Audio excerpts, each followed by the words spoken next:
We're now going to show you the different payment options. We're going to start another ticket, add services to the ticket, and on the bottom of the screen, we have the Quick Cash button. What the Quick Cash does is pay with cash, and it assumes you're paying in full and no change is required. The ticket has been paid for using cash. We're going to start another ticket, add services. If you need change or you need to access different payment types, you can go to the payment screen. And in the payment screen, we have different payment options. We have cash, credit, debit, gift card, check, and loyalty points. To pay using cash, we can enter the tender amount. We enter $60 and then press cash. You'll notice it shows us the change. Press OK. And the ticket has been paid for. We're going to go in another ticket. Now, if we select cash without entering a tender amount, that's like pressing the Quick Cash button. It just pays for the ticket and assumes you do not need change. We've started another ticket and we've added services to it. If we were paying for this ticket with credit card, we can swipe the credit card at any time. This will bring up the credit card payment screen with the full ticket amount already selected. Press OK to process. If we do not need to add tips, we can click the Close Ticket button. If we need to add tips, select the payment, enter the tip amount, then select OK. You can see the payment with tip. You can close the ticket. The ticket has now been paid for using credit card with tips added. We've started another ticket. You'll notice we have two different technicians performing different services on the same ticket. We're going to go to the payment screen. We're going to pay credit card again. You can manually enter the amount or just hit credit. It'll open up the credit card payment screen and select the full ticket amount. You can swipe the credit card. If the card cannot swipe, you can hit the keypad button and manually enter the card number. After entering the card number and the expiration date, select OK to process, and the credit card has been processed. Remember, we have two different technicians on this ticket. We're going to add a tip.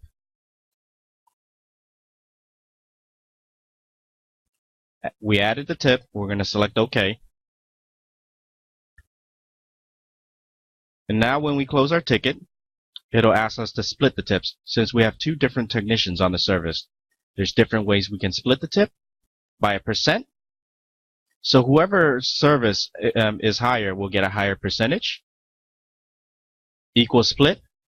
Both technicians get the same amount. Or you can manually enter the split amount. So let's say we wanted to enter $5 for Lisa and $15 for Tammy. We manually enter the split. Select OK to process. We just processed using credit card, and we split the tips between the two technicians. We're on the payment screen again. This time we're going to use two different forms of payments. So let's say they're paying with cash and credit. Okay, the ticket is $60. They're going to pay $30 in cash and $30 in credit. Enter $30. Select cash. You can see the cash payment. We're going to select $30 again and select credit.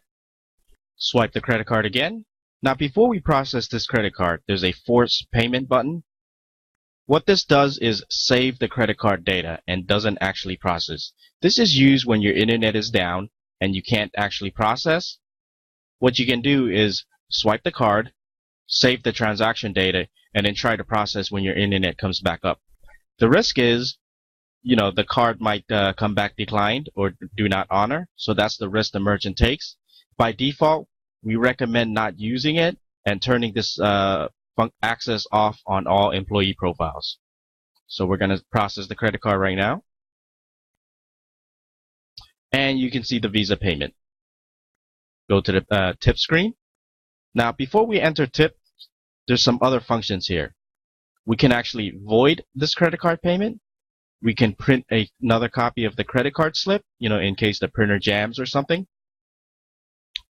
Obviously, we can enter the tip and then press OK. or we can exit out without entering tips. We're going to press OK to process the tip. We're going to close the ticket. And the ticket was paid for with 2 different forms of payment. We can actually use more than 2 different forms of payment, but it's very rare that that happens. We're on the payment screen again. This time we're going to pay using a debit card. Select debit. Swipe the card. Have the customer enter their PIN number. If they enter the wrong PIN number or they take too long to enter the PIN number, you can request a PIN again by selecting Get PIN. Then have them enter the PIN number. Once you see press OK to process, that means the PIN number was received. We can press OK to process. If the PIN number was good and the card has enough money, the transaction will go through and you're done. We're in another ticket. We're going to pay for this ticket using a gift card. Just like a credit card, you can swipe a gift card at any time. This will bring us to the gift card payment screen. You can see the card value, their balance, and when the card will expire. If they have enough balance to pay for this ticket, press OK to process. And the ticket has been paid for using the gift card. We're going to go into another ticket. This time we're going to the payment screen and we're going to use a gift card again. Select gift card. We're going to manually enter the gift card number. Depending on the settings, you can manually enter the gift card. Use the on-screen keyboard. Enter the card number. After entering the card number, select search. It will find the gift card. It'll show the original balance, the current balance, and the expiration date. If you have enough to pay for this card, click OK to process. And the card has been paid for using a gift card. We've got another ticket open. This time we're going to pay for the ticket using loyalty points. Add the services the customer requested. Select the customer. After selecting the customer, you can see their remaining loyalty point balance. You can see how many points they have, as well as the dollar value. Go to the payment screen, select loyalty points. It'll show the balance again and how many points is required to pay for this ticket, as well as the amount you're trying to pay for. If they have enough, select OK to process. And this ticket has been paid for using loyalty reward points.